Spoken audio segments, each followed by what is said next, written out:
बांग्लादेशी सांसद हत्याकांड की जांच में शामिल होने के लिए बांग्लादेशी जासूसों की एक टीम कोलकाता पहुंची।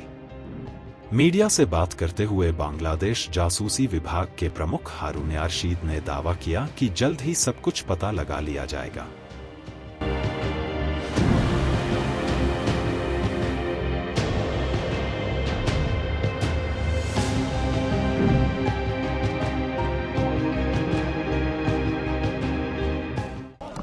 আপনাদের দেশে পশ্চিমবঙ্গে আমরা মাত্র নামলাম। আপনারা জানেন যে ক্রিমিনাল অ্যাক্টের 3 এবং আমাদের যে এক্সট্রা টেরিটোরিয়াল অফেন্স বলে একটি কথা আছে, অর্থাৎ কোনো ব্যক্তি যদি বাংলাদেশের বাহিরেই নিজ দেশের বাহিরে কোনো অপরাধটা করে, বাহিরে গিয়ে অপরাধ করলো, যদি নিজ দেশে যদি সে অপরাধটা করে তার যেমন আমরা তদন্ত করে বিচার কার্যের সম্মুখীন করতে পারি, তেমনি কিন্তু এক্সট্রা জুডিশিয়াল অফেন্সের এক্সট্রা টেরিটোরিয়াল অফেন্সের ক্ষেত্রে আমরা কিন্তু আমরা সুষ্ঠু তদন্তের মাধ্যমে আমরা বিচারের সম্মুখীন করতে পারবো। আর আপনারা জানেন আসলে আমাদের দেশের বাংলাদেশের একজন জনপ্রিয় সাংসদ আনোয়ারুল আজিম আনাস সাহেব, তাকে নৃশংসভাবে হত্যা করে গুম করার উদ্দেশ্যে পৈশাচিকভাবে তাকে টুকরা টুকরা করে তাকে দেশের মাটিতে কোথাও ফেলে দেওয়া হয়েছে। আপনারা জানেন এটার যে মাস্টার মাইন্ড, মদতদাতা এবং এটার যে বেনিফিশিয়ারি এবং এটার যে এক্সিকিউশনের যে টিমের যে প্রধান, তারা সকলেই কিন্তু বাংলাদেশে। যেহেতু ওরা বাংলাদেশে, এবং আপনারা জানেন আমরা বাংলাদেশেও একটি মামলা রুজু হয়েছে, 364 দ্বারা একটি মামলা রুজু হয়েছে অপহরণ।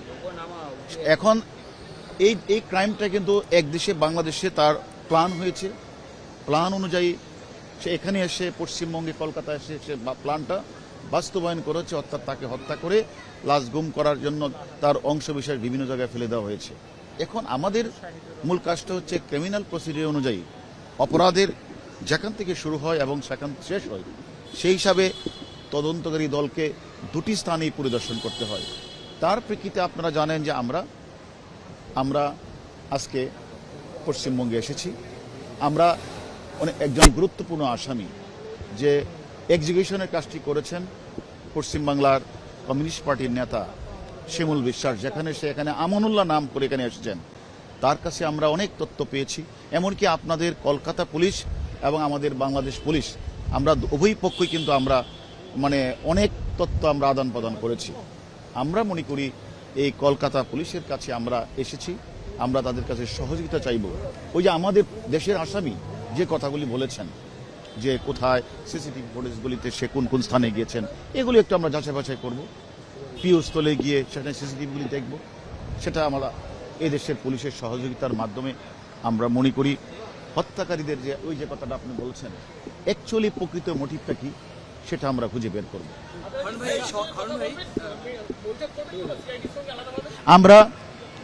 আমরা যথাযথ কর্তৃপক্ষের মাধ্যমে তাদের সাথে আমাদের যোগাযোগ হচ্ছে। আমরা তাদের সাথে, যেহেতু এখানকার পুলিশ আপনারা জানেন 3 দিন যাবৎ বাংলাদেশে আমাদের আসামির সাথে তারা একেবারে সামনাসামনি কথা বলেছে।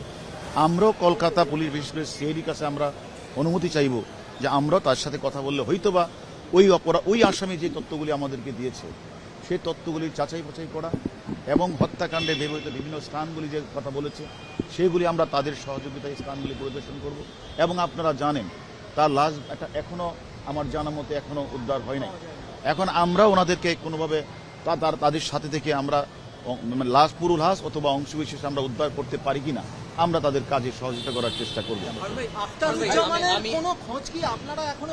না, আপনারা এটা জানেন যে এখানে আখতারুজ্জামান সে তো আসলে এখানে সে তো মাস্টার মাইন্ড, পরিকল্পনাকারী, বেনিফিশিয়ারি, মদতদাতা। এখন সে তো এখানে থেকে 10 তারিখে চলে যায়। সে যে এক্সিকিউশন গ্রুপের নেতা যে শিমুল বিশ্বাস, যেখানে সে আমানুল্লাহ নাম দিয়ে এসেছিল, তার উপরে সমস্ত দায়িত্ব অর্পণ করে সে বাংলাদেশ দিয়ে সে বাংলাদেশ থেকে আবার দিল্লি, দিল্লি থেকে কাঠমান্ডু, কাঠমান্ডু হয়ে দুবাই, দুবাই হয়ে হয়তোবা উনি ইউএসএ চলে গিয়েছে। আমরা আমাদের বাংলাদেশের ঊর্ধ্বতন কর্তৃপক্ষের সাথে কথা বলেছি, তাকে ইন্টারপোলের মাধ্যমে কিভাবে কাজটি করা যায়, এবং আমরা এই বিষয়টা এদের যেহেতু এখানে হত্যাকাণ্ডটি পশ্চিমবঙ্গের কলকাতায় ঘটেছে, আমরা কলকাতা পুলিশের সাথেও এই বিষয়ে ইন্টারপোলের সহায়তা আমরা একসাথে যদি চাই এটা আরো ভালো হবে। সেই জন্য আমরা কলকাতা পুলিশের সাথে এই বিষয়ে কথা বলবো। ভাই 3 দিনও বডি পাওয়া গেল না, আপনারা 3 জনকে ইন্টারোগেশন করেছেন, তারা কি বলেছে? মানে এখান থেকে মিসগাইড করা হচ্ছে, জিহাদকে নিয়ে ঘুরে দেখানো হচ্ছে যে কোথায় কোথায় হচ্ছে। আপনারা ইন্টারোগেশনে কিছু পেয়েছে যে কোথায় ফেলা হয়েছে? আসলে দেখেন, যেহেতু মানে তাকে হত্যা করে গুম করার উদ্দেশ্যে পৈশাচিকভাবে কুচি কুচি করে লাশটা কোথাও না কোথাও ফেলে দেওয়া হয়েছে, এটা আমরা জানি, আমরা ওইখান থেকে যেটা দেখেছি, তারা তাদের পক্ষের যে আসামি যাকে গ্রেপ্তার করছে তাকে নিয়ে কলকাতার সিআইডি অনেক কাজ করছেন, অনেক দূরে এগিয়েছেন। আমার বিশ্বাস দ্রুত সম্ভবই আপনারা তার তথ্যটা পেয়ে যাবেন।